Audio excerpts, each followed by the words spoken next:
Shalom, brothers and sisters. I'm Brother Jacob, and to my right, Brother Bethel. and to my left, I'm Brother Anab. we're with the Israelites, Saints of Christ. We're based right here in Richmond, Virginia. And today, we're going to take a walk on the Slave Trail. The same trail that our ancestors walked when they were brought here and made slaves, according to Deuteronomy, the 28th chapter. Here is Ann Carroll's Landing off of the James River here in Virginia. This is where our ancestors were brought into the country. Give me the book of Deuteronomy chapter 28 and verse 49. The book of Deuteronomy, chapter 28 and verse 49. The Lord shall bring a nation against thee from far, from the end of the earth, as swift as the eagle flieth. A nation whose tongue thou shalt not understand. Verse 50. A nation of fierce countenance, which shall not regard the person of the old, nor shall favor to the young. Now by Esau's own accord, he's going to let you know what he's done. Here it says, on May 21st, 1607, a week after establishing Jamestown, Christopher Newport led a small band of colonists. The scripture said, a nation of fierce countenance, whose tongue thou shalt not understand, shall come against you. Here, Christopher Newport led a small band of colonists establishing Jamestown. It goes on to say, including John Smith, up the James River. They were carrying out orders from their sponsors, the Virginia Company of London, to discover the river above you. How can you discover something that's already been discovered? All right? Only thing we can't go to Jamaica and discover Jamaica. We could go there and visit. It's already been established. On this, the first of more than a dozen expeditions up the James, the explorers visited the Indian town Powhatan, of which place wrote Smith, their great emperor taketh his name. The town was situated near the river. Then, as today, the waters in this part of the James were important fisheries, especially when androgynous fish such as striped bass and sturgeon came from the sea to spawn in fresh waters. Again, we can't go to England, hop on a plane, and say I'm going to go discover England just because I've never been there. I've never been to London. I can go there and visit, and I can't take nothing over.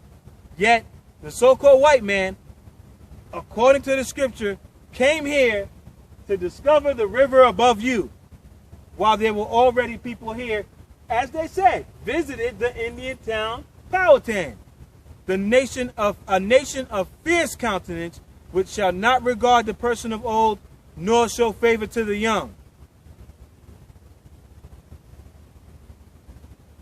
Visited the Indian town Powhatan. Where is this Indian town today? Do Indians live there? Do natives live there? No. Because that nation of fierce countenance, which did not regard the person of old, nor did they show favor to the young, pushed these brothers and sisters onto reservations, just like the scripture said. All right, brothers and sisters, so now we're going to walk the trail that our forefathers walked. You get to see these same woods that they had to walk through barefooted, naked, chained together, whatever. We're about to walk the trail.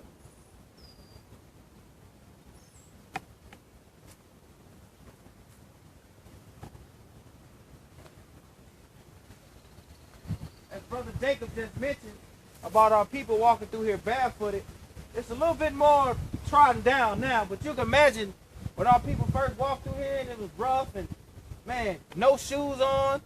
Man, it was just horrible conditions, man.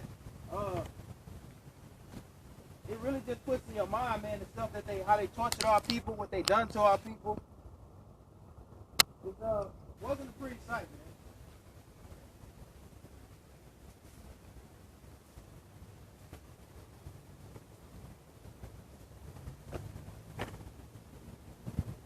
You can imagine walking through here with barely any clothes on. And you know, the way ticks work, they climb up to the high spots of these leaves and stuff, and they wait for you to walk by and attach to your clothes. So you can imagine all the insects, fleas, ticks getting on our people going through here. Just terrible punishment within itself. After a long boat ride. A long treacherous boat ride. But it's all because we transgressed the laws of our God. So he punished us. The Most High is not a joke. You imagine walking on these sticker brows, man? Sticker brows? Yeah, those green things, those things hard. They fall off on the ground. You imagine stepping on that, man, with no shoes? Dang. And they here today. Yeah. They might have been even more plentiful back in that day. Man.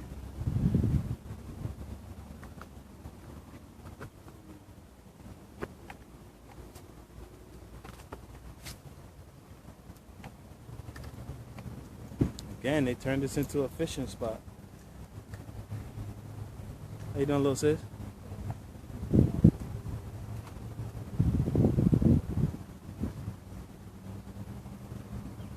Now it's a local fishing spot. All right, we're here at this plaque, and it's called Crossing the Atlantic. Before we read this, I want to go to the book of Deuteronomy, chapter 28 and verse 68. The book of Deuteronomy, chapter 28 and verse 68. All right, this is Moses speaking to the children of Israel, the Israelites. Come on. And the Lord shall bring thee into Egypt again. So the Lord is going to bring you into Egypt, which means bondage again. How? With ships. With ships. Our people were brought over here on ships, on cargo slave ships, and we were made to be slaves. Come on. By the way whereof I spake unto thee, thou shalt see it no more again. All right, come on. And there ye shall be sold unto your enemies. So there, when we got off the ships here in Richmond, Virginia, we were sold to our enemies. I don't even have to tell you who that is. Come on. For bondman and bondwoman. For bondmen and bondwomen. Slave men and slave women. Come on. And no man shall buy you. Meaning no man is going to redeem you. Now, this plaque says, spanning nearly 350 years, the transatlantic slave trade displaced over 12 million Africans. According to the scriptures, that's a lie. We were on the continent of Africa, but we aren't Africans. We have a nationality. Our nationality is Israelites. 12 million Israelites from their native lands to foreign soils. European traders, also known as Edomites, eager to fill the labor vacuum in a new world, participated in the capture of and sale of African men, meaning Israelites. Bondman, right. bondwoman. Women and children. The victims experienced unimaginably inhumane, horrific circumstances as they crossed the Atlantic Ocean, a journey known as the Middle Passage. Their destination, the New World, the place that Columbus was looking for. Primarily Brazil and the Caribbean. Roughly 4% more than 480,000 of Africans, Israelites, who had been torn from their homeland, stepped on the North American seaboard. Although the early Chesapeake colonists of Maryland and Virginia initially relied upon the indentured servitude of white Europeans. See, the white people were indentured servants. We were chattel slaves to fulfill their labor needs. The personal gain of a few wealthy landowners determined the fate of thousands. By the dawn of the 18th century, Virginia was wholly committed to the practice of slavery. Richmond, Virginia was the biggest slave port in the Americas. Now, down here, about the trail, Designed as a walking path, the Richmond Slave Trail chronicles the history of the trade in enslaved Africans, Israelites, from their homeland to Virginia, which, by the way, Israel is our homeland, not Africa, to other locations in the Americas until 1865. The trail begins at the Manchester Docks, which is where we are right now. We're at the Manchester Docks, which alongside Rocket's Landing on the north side of the river, operated as a major port in the massive downriver slave trade, making Richmond the largest source of enslaved blacks on the east coast of America. Why did they go from saying Africans to blacks? From 1830 to 1860. They slipped. While many of the slaves were shipped on to New Orleans and other deep south ports, the trail follows the footsteps of those who remained here and crossed the James River. We're going to go there. Often chained together in a coffle. Once reaching the northern riverbank, the trail then follows a route through the slave markets and auction houses of Richmond. Can't see it from here, but we're going to go by there, where they sold us. They sold us in great numbers. You know, they sold all of our ancestors down here. There's a thing down by Buffalo Wild Wings, right? A thing right there. Right. That's what. Yeah, we're heading down that way. Besides the reconciliation statue commemorating the international triangular slave trade, what they mean by that is they would take us from the land of Africa into South America, the Caribbean, and then come back up to the United States, and then from there they go back to Europe. That's what they mean by triangular slave trade. Because they took stuff everywhere they went. They took stuff, and then they bought money and victuals back, right. Gold, silver, rum, all that kind of stuff. Now, and on the site of the notorious Lumpkin Slave Jail, and leading on to Richmond's African burial ground, once called the burial ground for Negroes. That's another byword, but we're more Negroes than we are Africans. Right. And the first African Baptist church. The first African Baptist church. Okay, that's where they mentally destroyed us in our mind, in their church. A center of African American life in pre-Civil War Richmond. As we travel down the slave trail, we come up to see more historical landmarks. Right here it says merchants of slavery. When you read right here, it says plan of British slavery ship Brookings. It's a book where you can find this picture of this information. They even had us detailed off. Right here, if you read in this section, it says men, women, and boys. They even had us sectioned off different in the slave ship. But right here it says merchants of slavery.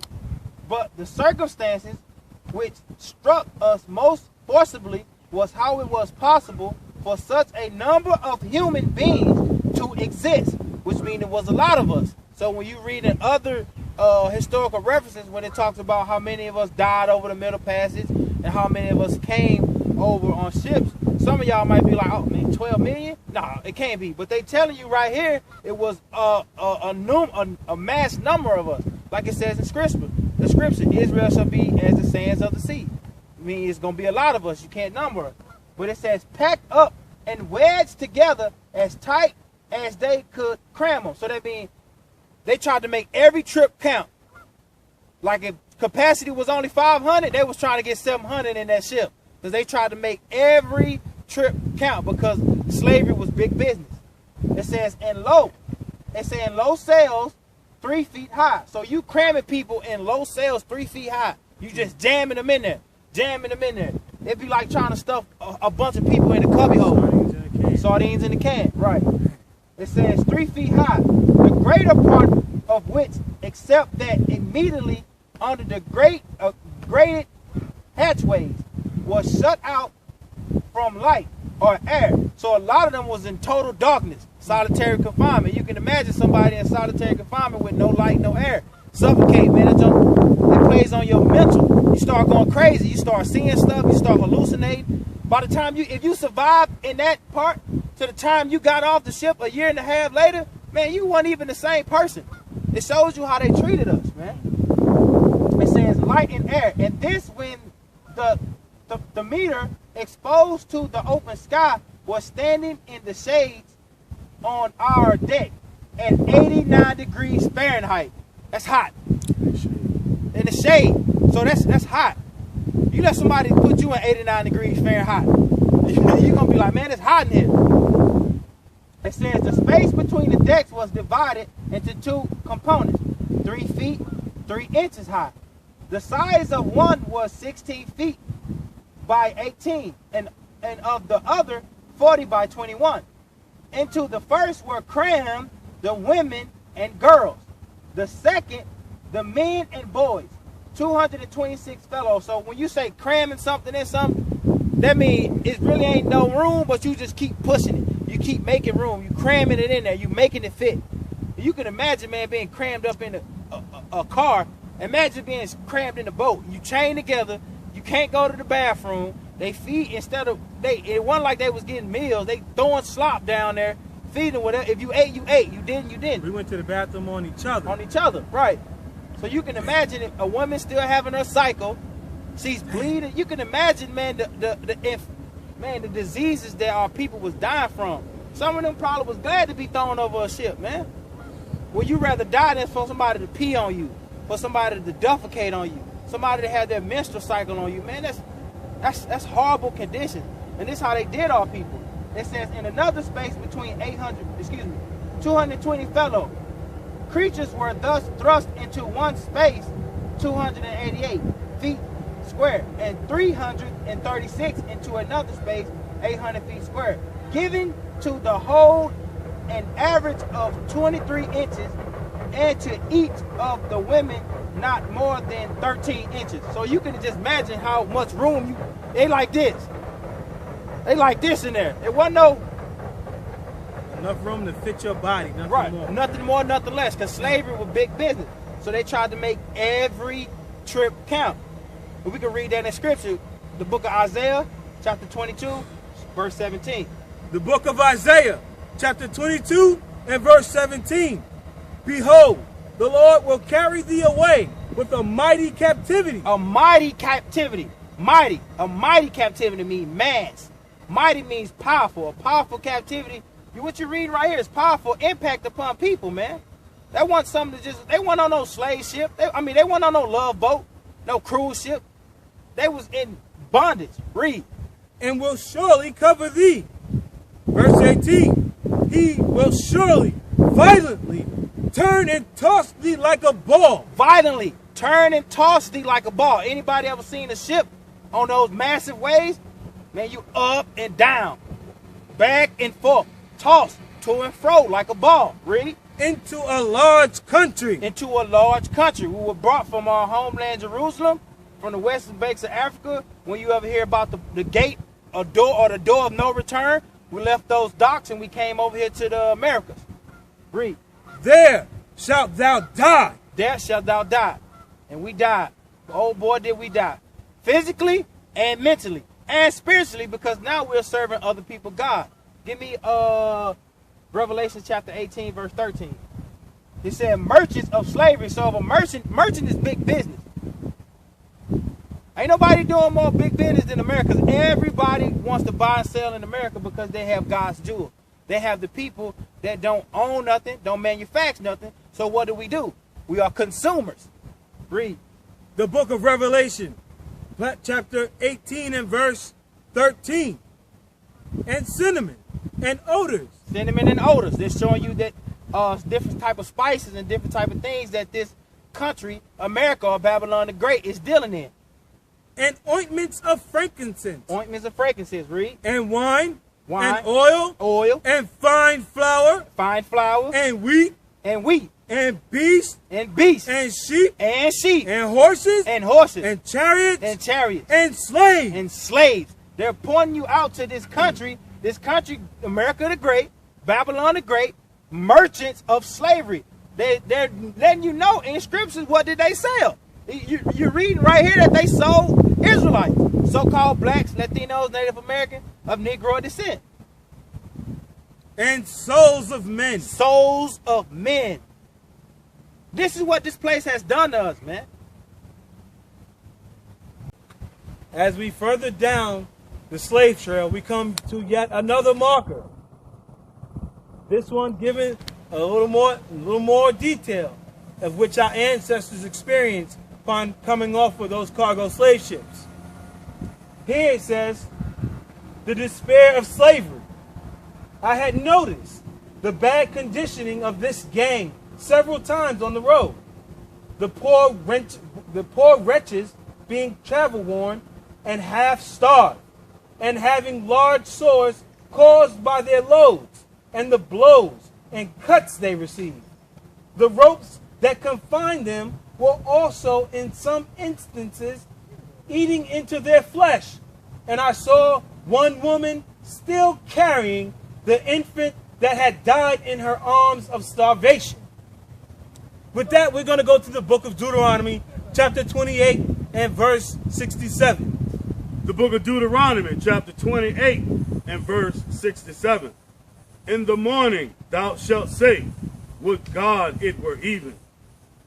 And at even thou shalt say, would God it were morning. As our ancestors traveled these roads in chain gangs, which you see today in prison, which is comprised of our brothers and sisters, they're the ones filling up the prison today in these likewise chain gangs.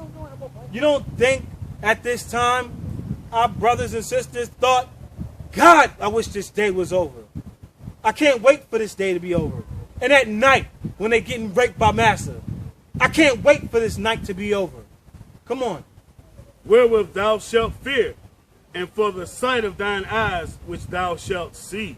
Because the mother walking around carrying a dead infant, you don't think that troubled her at the sight of that?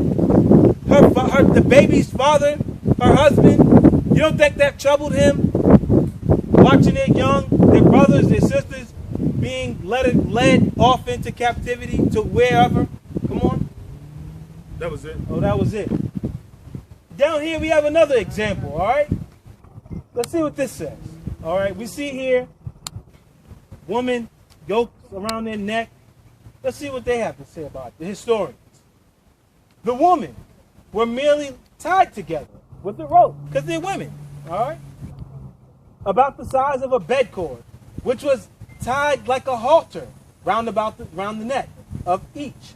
But the men, of whom was the stoutest and the strongest, were very different caparisons. A strong iron collar was closely fitted by means of a padlock round each of our necks. Around each of our necks. This is a first-hand accounting given of a slave. All right? A chain of iron about 100 feet in length was passed through the hasp of the padlocks, except at the two ends, where the hasp of each padlock passed through chain about a foot long, uniting the handcuffs and their feet wears in pairs. So they had chains about the neck and about the feet. In this manner were chained alternately by the right and left hand. And the poor man to whom I was thus ironed wept like an infant when the blacksmith wept like an infant when the blacksmith with his heavy hammer fastened the ends of the bolts that had kept the staple from slipping from our arms. You don't think they caught some of their flesh in them locks? For my own part, I felt indifferent to my fate. It appeared to me that the worst had come, that would come, and that no change of fortune would harm me. He felt this is as worse as it could get, I guess. With God, it was even.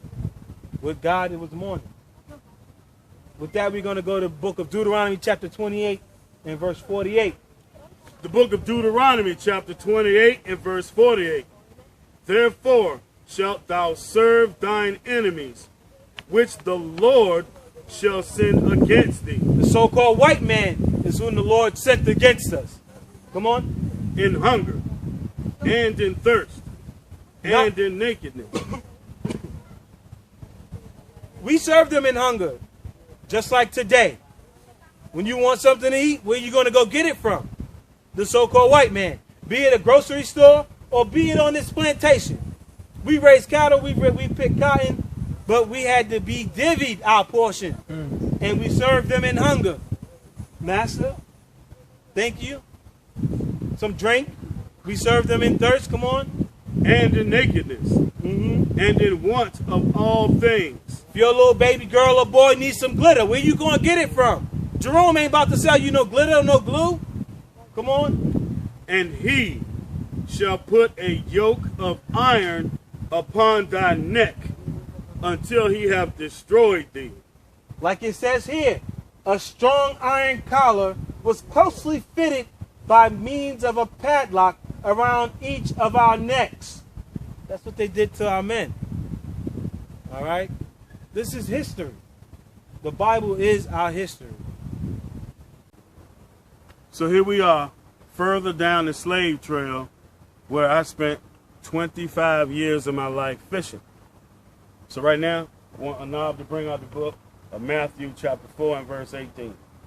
The book of Matthew, chapter 4 and verse 18.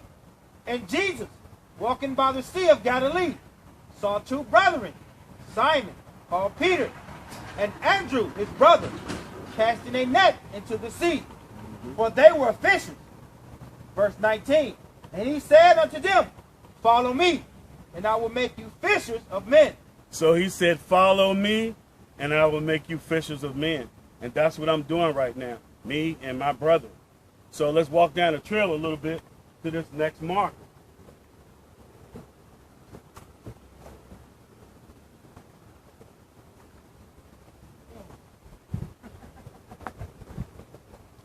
So this one here is called the Creole Revolt. And I'm going to read it, bring out a little bit about this. So it says, in October of 1841, Madison, Washington, and over 100 other men were sold from Richmond slave jails and ordered for export to New Orleans, although the infamous Robert Lumpkin did not own his jail until 1844.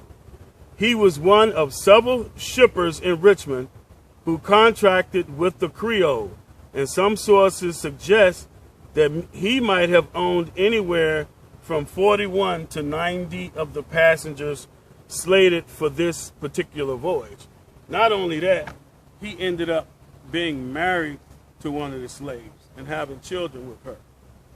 Now, after their purchase by slave traders, Madison, Washington, and the rest of the enslaved African Americans, which are Israelites, destined for the New Orleans, poignantly reversed the walk that had once led tens of thousands of Israelites trafficked in the transatlantic slave trade. The future could promise little more than hardship and suffering in strange and foreign lands, because they didn't just bring us here, they brought us to the Caribbean and South America too. Now, for those aboard the Creole, however, a different future awaited. Shortly after leaving the port at Hampton Roads and setting sail on the high seas, Washington rallied 18 of the other enslaved blacks and planned to take control of the ships, secretly freeing themselves of their shackles and chains.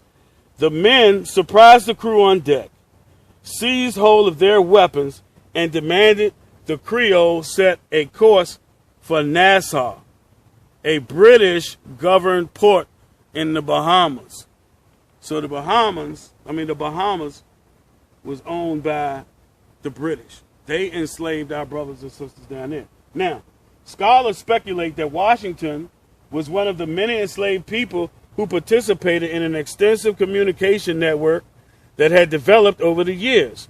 As one captive could be sold and exported several times over the course of his or her life. Word of mouth traveled quickly. Through this network, enslaved Israelites learned of the fate of loved ones from whom they had been separated. Compassionate abolitionists willing to help them pursue freedom, or previous revolts that had or had not succeeded. It is highly likely that the captives aboard the Creole had heard enough about maritime law and navigation to avoid several pitfalls. For example, they started their mutiny after the ship entered international waters beyond the jurisdiction of the United States. Secondly, by seeking refuge at a British port, they would be considered free, as Great Britain set forth an emancipation decree in 1833. And thirdly, with the story of the Amistad. That's where all this information came from. Our brothers that were aboard the Amistad that killed their captives, and they went to court. That's where they learned this information. If you don't know it, look it up, about the La Amistad. Still ringing in their ears, Washington and his crew were able to determine if the ship's course was truly set for Nassau or if they were being deceived by the captain and en route to an American port. So, our destination is going to be Robert Lumpkin's jail. But right here is the Creole Revolt. We see how our brothers and sisters heard about the La Amistad and got their own freedom. Now we're going to move on to another spot. So now we have moved further up the river, further along on the slave trail, and we come to this plaque saying slavery challenge. You can see our brother begging for his freedom. But now there's something else written over here, but before we read that, I want Anab to bring out the book of Exodus chapter 1, verse 8. The book of Exodus, chapter 1 and verse 8. Now there arose up a new king over Egypt, which knew not Joseph. Right, who knew not our forefather Joseph. Come on. Verse 9. And he said unto the people, and he said unto his people, behold, the people of the children of Israel are more and mightier than we. Right. Verse 10. Come on, let us deal wisely with them. Let us deal wisely with them. Go ahead. Lest they multiply, and it come to pass that when they falleth out in the war, they join also unto our enemies. Right, so they wanted to sway our people so that if there was ever a war, that we wouldn't side with their enemies. So let's listen to the craftiness of these Edomites that had us in slavery. This is Thomas Jefferson regarding the abolition of slavery. We have the wolf by the ear, and we can neither hold him safely nor let him go. It's the same way Pharaoh was when he had us in Egypt. They know that we're the children of Israel, and we're a mighty and strong nation. So they dealt with us wisely, and so did the white man. But when he let us go, we were already destroyed in our minds. So we had to break our mind first because they couldn't deal with us physically. Right. All right, with that, we're going to move to the next spot. Okay, y'all. Here we are at another marker. And this one says, Richmond's Burgoyne Trade. Upon reaching Virginia, enslaved Africans were forced to walk along the riverbanks and into nearby cities, including Richmond, for further sale. This routine practice, when Virginia officially passed a law prohibiting the importation of Africans, Israelites, to its shores in 1778. The federal 1808 law that banned all African importation severely curtailed the supply of coerced labor that was crucial to Southern states' agricultural fortitude. As a result, the lower South veered suddenly toward economic crisis. So what this is saying, that in 1778, they no longer allowed you to bring in Africans to import them into this country. So what they would do to keep you from seeing that they were coming off slave ships and being imported from other places, they would park their boats downriver and walk us up along the slave trail. So, now we're going to move on to another marker. We're here at another landmarker, Mayo's Bridge. We walked up from the trail from down that way, came around, and now we're up here at another historical sighting. It says the Union soldiers would put out the fires and push into the city within hours of the Confederates, passing over the bridges. Among the first Union soldiers to put down their muskets and pick up fire hose and axes will be the several regiments of the United States colored troops. So as you see again, man, we always the ones doing stuff. We always the ones bearing the brunt of the force. We're always the one doing the hardest jobs, carrying stuff, which is always like when you look at the times when a black man could be in, when they first started letting us be in the army. They would put us on the front line. You basically like, hey, y'all niggas take the first couple shots, and the good old white man go come behind you and clean up the rest. You basically was walking bulletproof vests. Dang. It say free slaves who had joined the Union Army for free other blacks. So they was joining the army to free their people. Think about that. How many people are doing that today as so-called black people, so-called Hispanic, Native American? How many people are doing that, using their position as mayors, police chiefs, even entertainers, athletes that have the type of money to help their people out? How many of y'all are using what the Most High has allowed you to gain to help your people? You got people in the ghettos that can't see the things the world had to offer. While some of these football players and basketball players and rappers are not using their money to travel the world. Go see these things. Go see Petra. Go see Jerusalem. Go see what these monuments are in the scriptures, or even buy these books that cost $20,000, $30,000 and bring out this information. While the poor people got to scramble it together and buy a book for $1,000 to try to teach you our people, but you don't listen to us. But you listen to the famous people. These brothers was putting their life on the line to go free their people. Their whole goal was to, oh nah, I'm free, so let me go back and get my brother. Versus nowadays, I made it out, y'all better get yours because I got mine.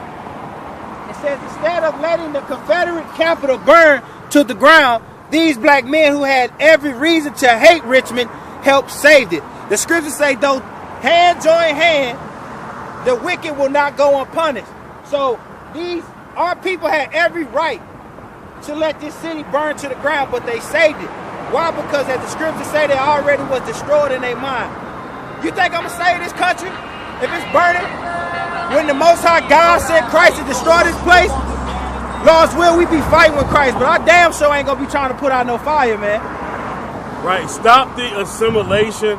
Help your brothers and sisters. So we came up the slave trail. We're crossing the bridge just like our forefathers had to, coming into this nasty place, into this nasty captivity of Babylon. Babylon the Great. Now we're going to head towards Lumpkin's jail, where they sold our people on the auction blocks. Brothers and sisters, we are at our destination. We are at Lumpkin's jail. Behind you is Main Street Station, and to the left of that is the Old Farmers Market. And in that area is where they sold our forefathers and foremothers into slavery. That's where they put us on the auction blocks. Behind us is Lumpkin's jail. And what we're going to do is read out of this book called Lies Across America, and we're going to hit a couple of scriptures too. So, Brother Bethel. The book Lies Across America, page 282. Is that chapter? Yeah. Chapter 62, Slavery and Redemption. Richmond was one of the great centers of the slave trade. But today, the city contains not one historical marker or site alluding to the buying and selling of human beings. If you stand today where Broad Street passes over Interstate 95, formerly 15th Street, You are in the heart of Richmond's famous slave market. So right now we're standing where the slave markets used to be. You can hear the cars going by. Behind this building is Interstate 95. And then to your right is Broad Street. That's where we are. Go ahead. Until April 3rd, 1865, local African Americans called this area the Devil's Half Acre. So our people, the Israelites, we call this place the Devil's Half Acre. Come on. One reason was Robert Lumpkin's prosperous slave trading business located on Lumpkin Alley, which intersected Broad opposite 15th Street coming in from the north. Which is where we're standing. Come on. Today, Lumpkin Alley is the parking lot and industrial area visible below Broad Street. Right, exactly where we're standing. Come on. Page 283. Slave trading was a big industry. In the 1850s, Richmond's biggest export was not tobacco, flour, or iron, but slaves. But slaves, selling our people. Come on. A Scandinavian tourist named Fredrika Bremer visited several slave trails in Richmond in 1851. Historian Frederick Bancroft relates what Bremer saw. In one jail sat a strong-limbed Negro, silent and gloomy, who had cut off the fingers of his right hand as a strange revenge against his master. Why? For separating him from his wife and children and ordering him sold south.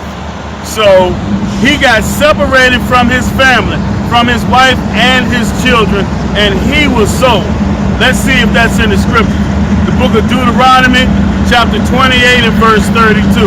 The book of Deuteronomy, chapter 28 and verse 32. Thy sons and thy daughters shall be given unto another people. Shall be given unto another people, just like this man's wife and children. Come on. And thine eyes shall look and fare with longing for them all the day long. Because we had no might to get our family back. There was nothing he could do. That's why he was upset and cut his fingers off. There was nothing he could do. He had no power to do anything.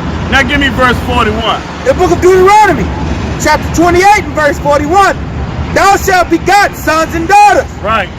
But thou shalt not enjoy them. You shall not enjoy them. Why? For they shall go into captivity. Because they are going to go into captivity. He lost his family. That's one of the curses on our people. We are the biblical Israelites. These things happen to our people. Now, go down to this, starting this chapter here. Read that. The last paragraph on page 283. In 1866, Reverend Nathaniel Clover, a Boston minister, came to Richmond to establish a school to train African Americans to be ministers.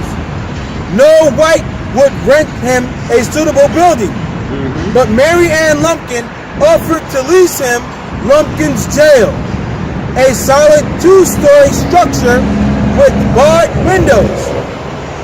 With unconcealed enthusiasm, historian Leon Lichtbach writes, black workers knocked out the cells, removed the iron bars from the windows, and refashioned the old jail into a school. So Robert Lumpkin, after slavery was abolished, he married one of our sisters and had children with her. When he died, she inherited everything that he owned, including Lumpkin's jail. So she sold it to this minister, pastor, whatever he was, and then he started teaching our people lies. So once slavery was over, and we were destroyed mentally, then here comes Christianity to help keep us destroyed. Now read that. The transformation of the building reflected an equally extraordinary metamorphosis within Robert Lumpkin, who died in 1867. Had he lived, many whites would have despised Lumpkin for abetting black education. So other whites would have despised him for trying to teach us anything. They didn't want us to learn. Go ahead. The particular target of white vigilante violence during Reconstruction. The school, Richmond Theological Seminary, survived after many mergers, name changes, and relocations endorsed today as Virginia Union University. Right. So his wife sold the jail, which ended up becoming Virginia Union University, where a lot of our brothers go to learn theology, which is still the ideologies of our enemy. So they're still, to this day, using that to keep us mentally destroyed. Now give me the book of Deuteronomy, chapter 28, and verse 64. Right. The book of Deuteronomy, chapter 28 and verse 64. And the Lord shall scatter thee among all people. Right, he did that. Come on. From one end of the earth, even unto the other. He did that too.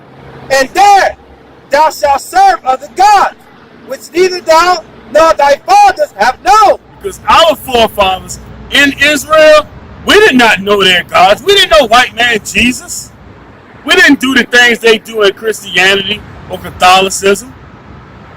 We didn't deal with that at all. Our fathers did not know those gods. All right, now finish that out, bro. Which neither thou nor thy fathers have known, even wood and stone. Right, we did not know Christianity, and we definitely did not know Islam. We did not deal with those things. We knew who our forefathers were.